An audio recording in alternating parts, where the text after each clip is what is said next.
Naku po, lagot mga tol, isa palang Chinese 'no, ang may-ari ng online lending app 'no, na nagpapadala daw umano ng mga taul, bulaklak ng patay kapag hindi nakakapagbayad o kapag na-delay yung kanilang mga pinautang mga tol. Naku, eto yung nabalita dati 'no, kaya Raffy Tulfo din 'no, Raffy Tulfo in action mga tol. May mga lending app kasi ngayon na nagpapahiram at kapag ikaw siyempre minsan hindi natin inaasahan sa buhay natin talagang darating ang kahirapan mga tol at made-delay ka, padadalan ka daw umano ng ataul 'no, bulaklak. Kumbaga parang tatakutin ka talaga mga tol. Sad to say, mga Pilipino yung ano, mga Pilipino yung gumagawa nun mga tol. Pero hindi naman natin sila masisisi kasi siyempre, utos sa kanila ng boss nila, eh. Pero eto 'no, nahuli na daw mga tol, ang may-ari, isa palang Chekwa mga tol. Etong report na 'to, etong balitang 'to mula sa PTV Philippines mga tol, sama-sama natin 'tong bigyan ng reaksyon and komentaryo.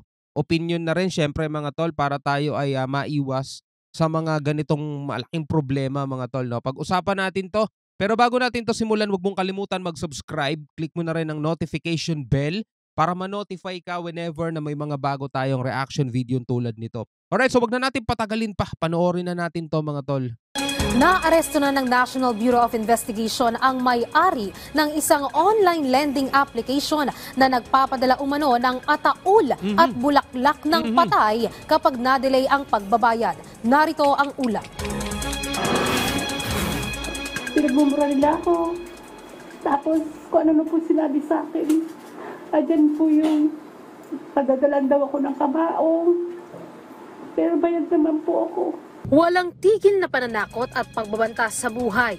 Ito ang naranasan ni Nanay Teresita matapos niyang mangutang sa isang online lending app na 24H peso.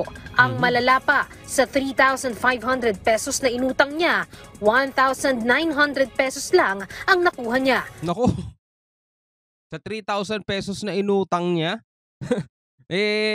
nabawasan agad ng 1,111 'no? Nabawasan agad ng 1,900 pesos lang ang nakuha niya. Tapos kahit bayad niya na mga tol, patuloy pa rin kasi malaki interest sa mga ganyan mga tol, eh. Talagang 'pag ikaw madadala ka lang 'no, sa mga commercial nila, sa mga ads nila mga tol, na makakahiram ka ng ganyan, makakahiram ka ng gano'n, maaasahan mo sa oras ng pangangailangan mo.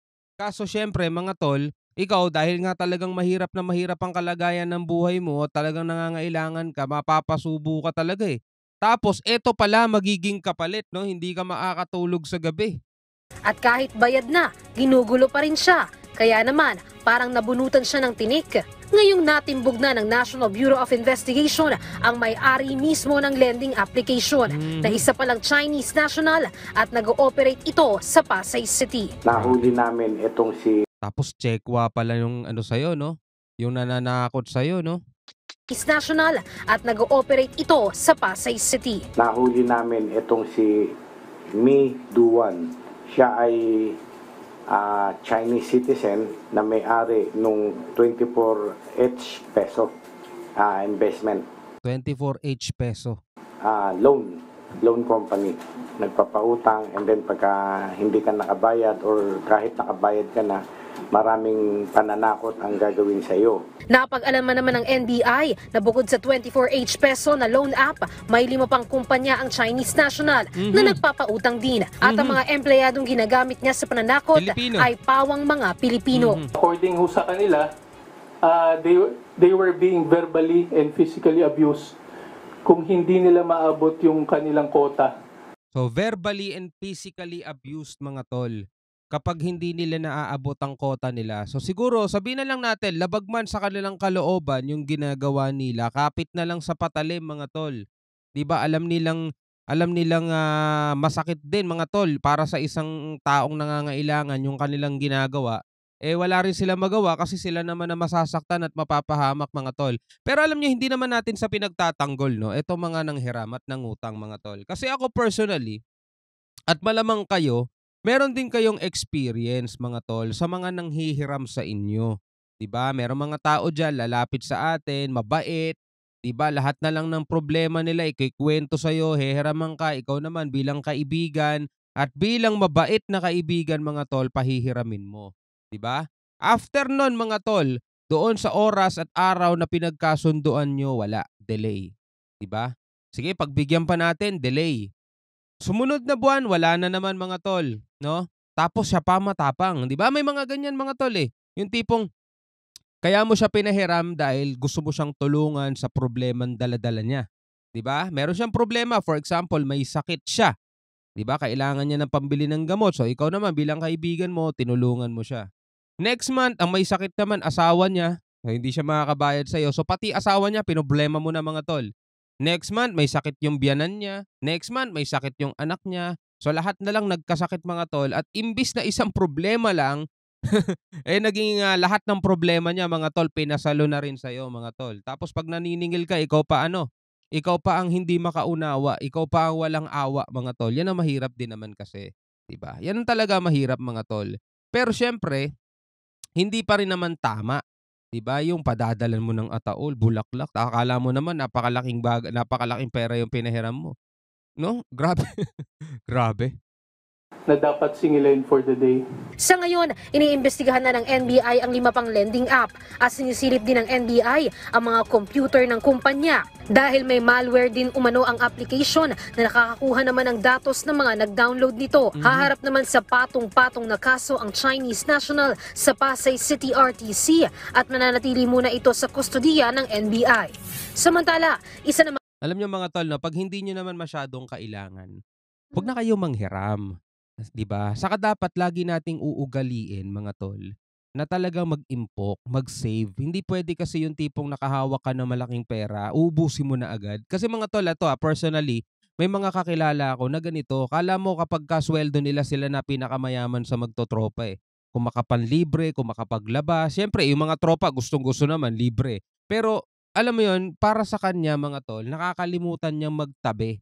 'Di ba? Lagi nga natin dapat tatandaan, gayahin natin yung mga langgam 'di ba? Sa panahon ng tag-ulan nakikita mo sila pila-pila, nag-iimpok ng mga pagkain nila mga tol, 'di ba? Nagtatabi sila ng mga pagkain nila.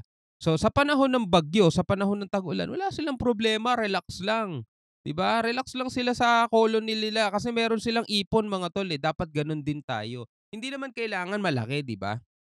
Kailangan lang natin talaga ugaliin. Magiging habit natin 'yan. Kapag ginawa mo 'yan sa loob daw ng 21 days o 26 days, magiging habit na ng isang tao 'yan 'di ba?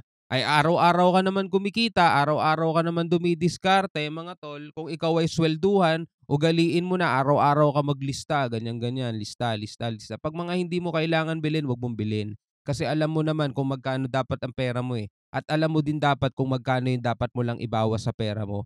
Eto mga tol, bigyan ko kayo ng example. Halimbawa sa mga swelduhan, kinsenas, katapusan, syempre hindi nyo nakukuha yung pera nyo araw-araw. So alam nyo kung magkano susweldohin nyo katapusan. No, dapat nakatotal na sa inyo yun. So dapat yung ginagastos nyo araw-araw mga tol, araw-araw nyo rin iminimenos yan o kaya dapat meron lang kayo nakatalang budget na para hanggang dito lang yung limit ko na dapat kong gastusin. Kapag sumobra ako rito, maaapektuhan pati yung mga iba kong bayarin mga tol. Tapos lagi ka dapat may nakatabi. Kahit man lang 100 pesos yan mga tol. Kinsenas katapusan, makakapagtabi ka mga tol. Kailangan lang talaga pilitin mo sa abot na makakaya mo. Kung hindi talaga kaya mga tol, ang pinaka best way dyan, magdadagdag ka talaga ng extra income. 'Di ba? Kasi nakakapagdagdag ka nga ng extra gastusin 'Di ba? Nakakapagdagdag ka nga ng extra gastos di magdagdag ka rin ng extra income. Ganun lang naman yan mga tol. Kailangan lang talaga dyan ng kailangan lang talaga diyan ng disiplina kung tawagin. Pero para hindi ka na tawag dito, mahikayat pa na pumasok sa mga ganitong online lending o kaya para hindi ka na manghiram pa sa kaibigan mo. Alam mo yun, mahirap kasi talaga yung pagpapasok ka sa mga ganito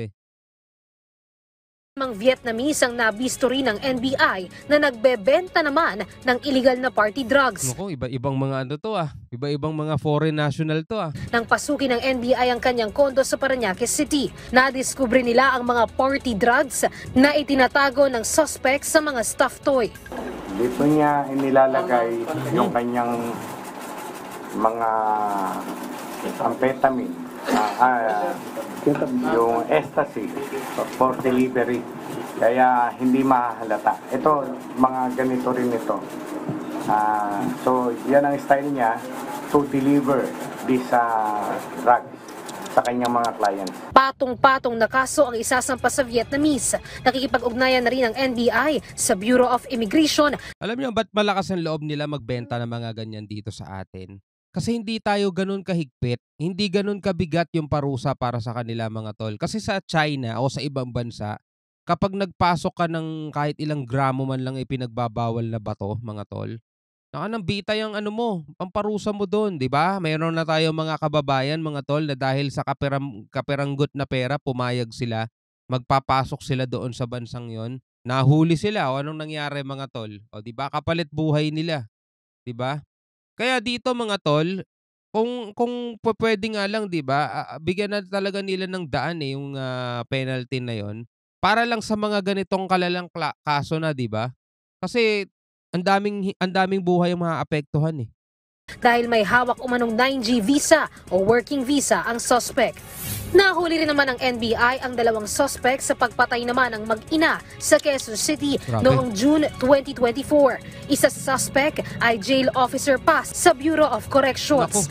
Unang pinatay ang nakababatang biktima sa sasakyan. Saka kinidnap naman ang ina nito at hiningan ng 5 milyong ransom ang pamilya. Kalaunan, pinatay din ng mga suspect ang ina. Naaresto ang mga suspect sa Cavite. Itinuro na lang nila ang pinaglibingan sa mga biktima na natagpuan namang kalansay na sa Bai, Laguna. 'Di ba? Ano dapat kapalit diyan mga tol, 'di ba? Ano dapat parusa diyan, kukulong? Tapos pagkain pa, gagastusan pa ng gobyerno pagkain 'yan?